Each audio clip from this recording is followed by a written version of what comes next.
momento en mi vida en que todo parecía estar bajo control. No hablo de una perfección, hablo de algo más valioso. Una estabilidad construida con mucho trabajo.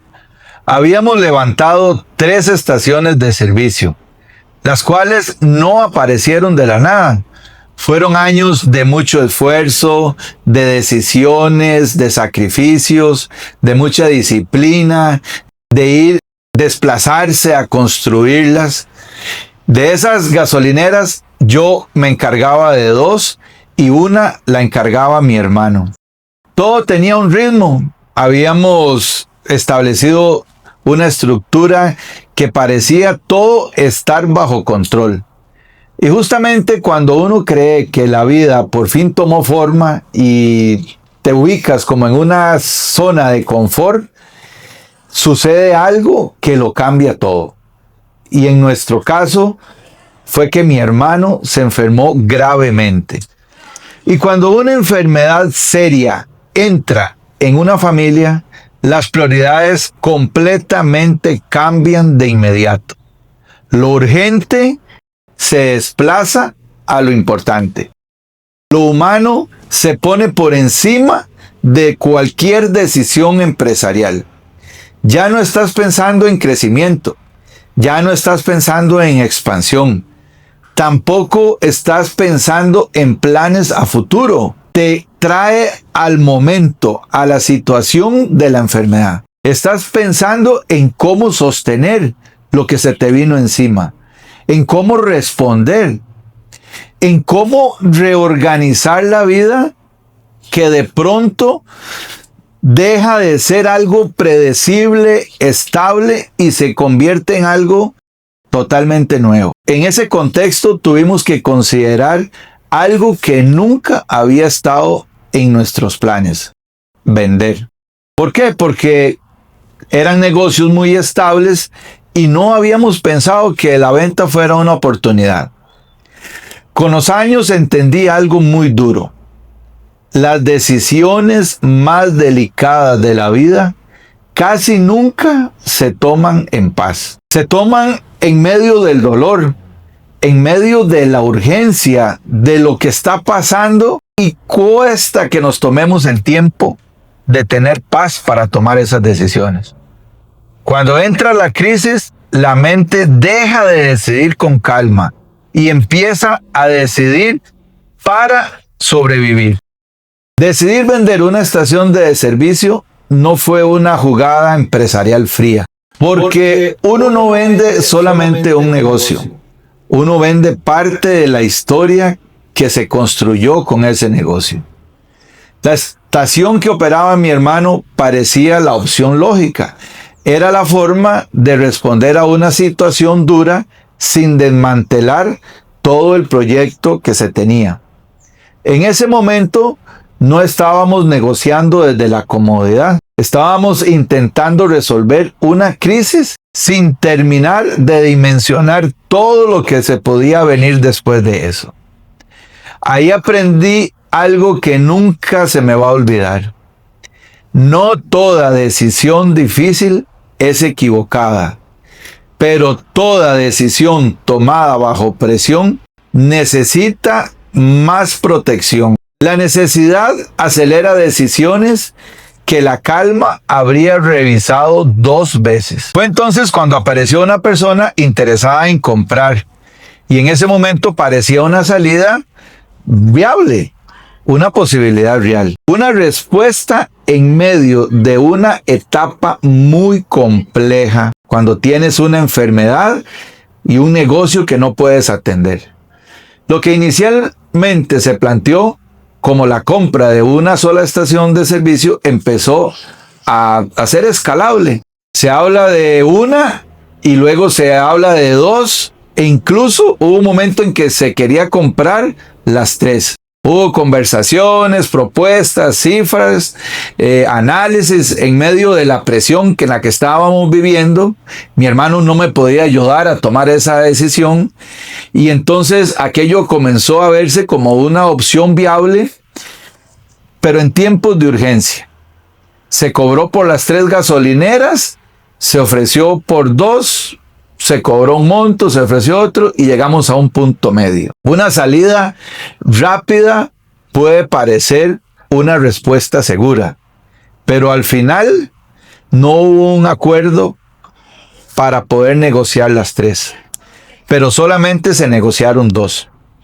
La operación incluía un dinero inicial, necesitaban asumir ciertas deudas que ya tenían las gasolineras y quedaba un saldo al descubierto que debía de cancelarse en 8 meses. Yo lo vi normal. ¿Por qué? Porque el negocio tenía que darse el monto e ir a tramitarse un nuevo crédito, y es algo de lo que yo como abogado estaba normal.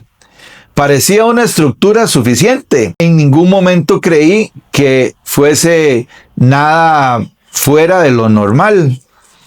Habían movimientos, habían compromisos, había una ruta de cómo cerrar el proceso, y en ese momento, dentro de todo lo que estábamos viviendo, eso parecía suficiente para avanzar.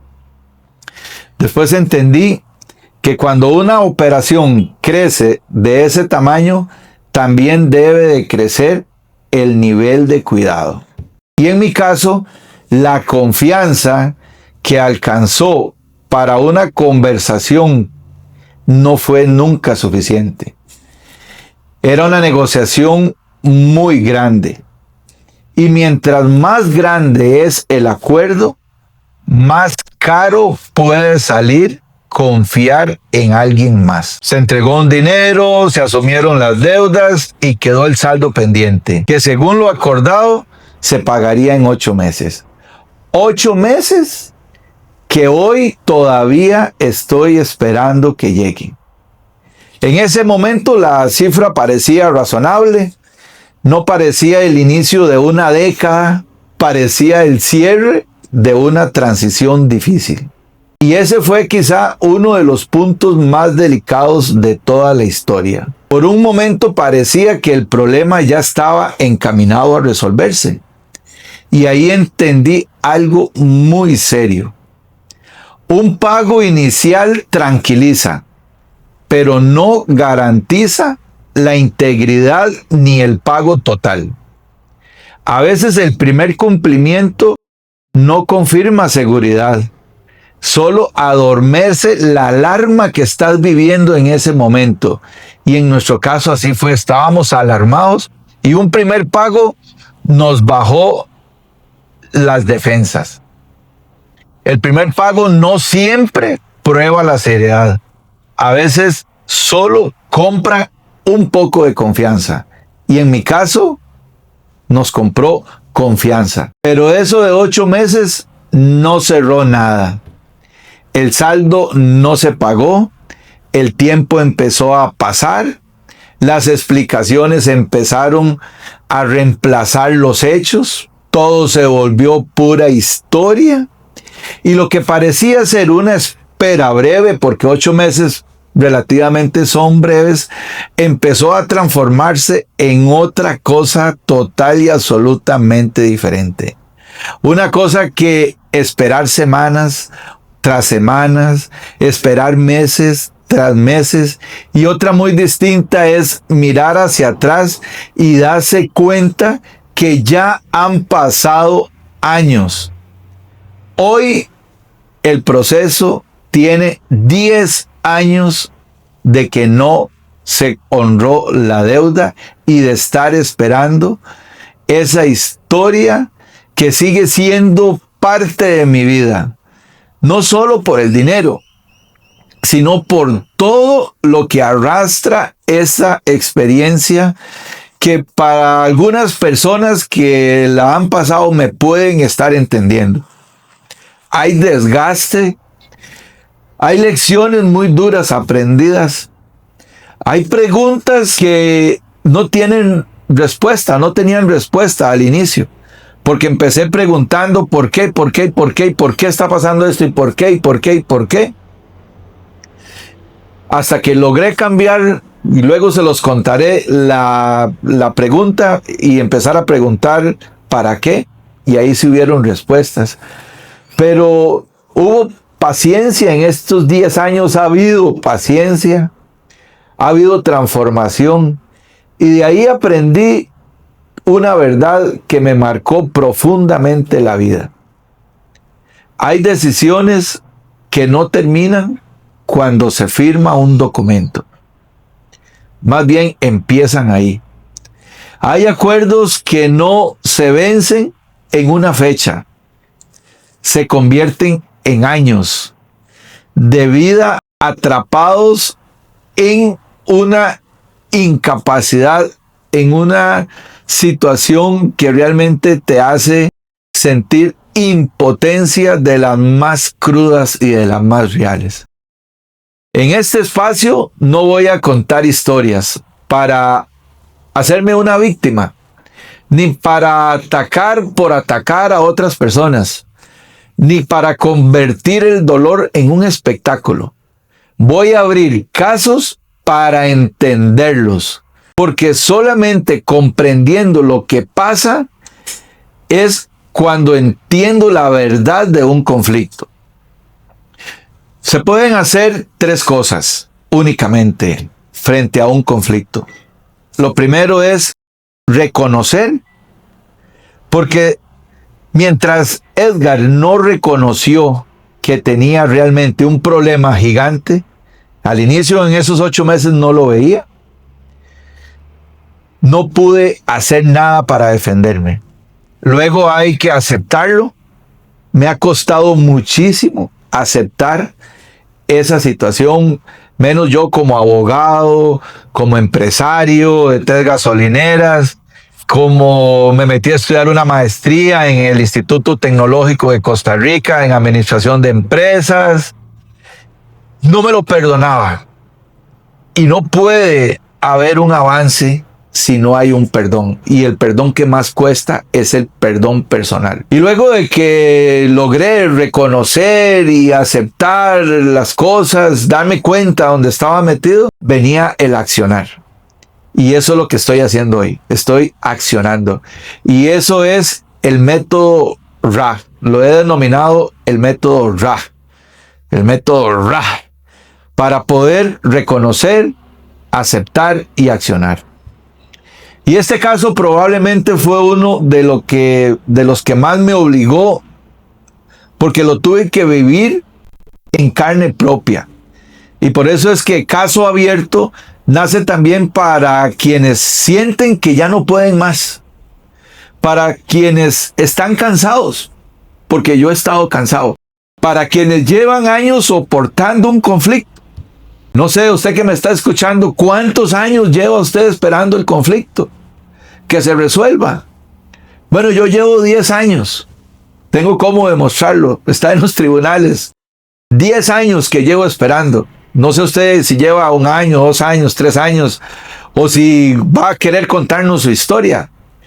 Esto es para quienes sienten que algo dentro de cada uno de ustedes necesita cambiar, pero no saben por dónde empezar, porque yo pasé por ahí.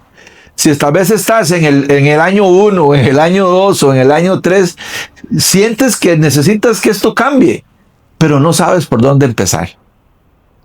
Porque hay veces que lo primero en una persona es una respuesta perfecta. Es entender qué es lo que usted está viviendo. Nadie se puede curar de algo que no sabe que está enfermo. Entonces aquí nacen algunas preguntas. ¿Sabes realmente la inmensidad de tu conflicto? ¿Sabes realmente dónde es que estás parado en este conflicto? Y entenderlo bien puede ser el primer paso para iniciar ese cambio. En el próximo episodio voy a contar qué ocurre cuando una negociación que debía resolverse en 8 meses entra en una etapa completamente distinta. La de esperar, la del desgaste, la de la confrontación con uno mismo, con la otra persona, con algo que usted nunca imaginó que usted fuera a vivir de esa manera. Pasaron muchas cosas. Me bajaron de carros, perdí propiedades, Porque vender fue solamente el comienzo de lo realmente difícil que vino después. Esto es Caso Abierto, un espacio donde los conflictos se entienden y las personas logran evolucionar. Entender el conflicto es lo necesario para iniciar el cambio, y esta historia apenas empieza.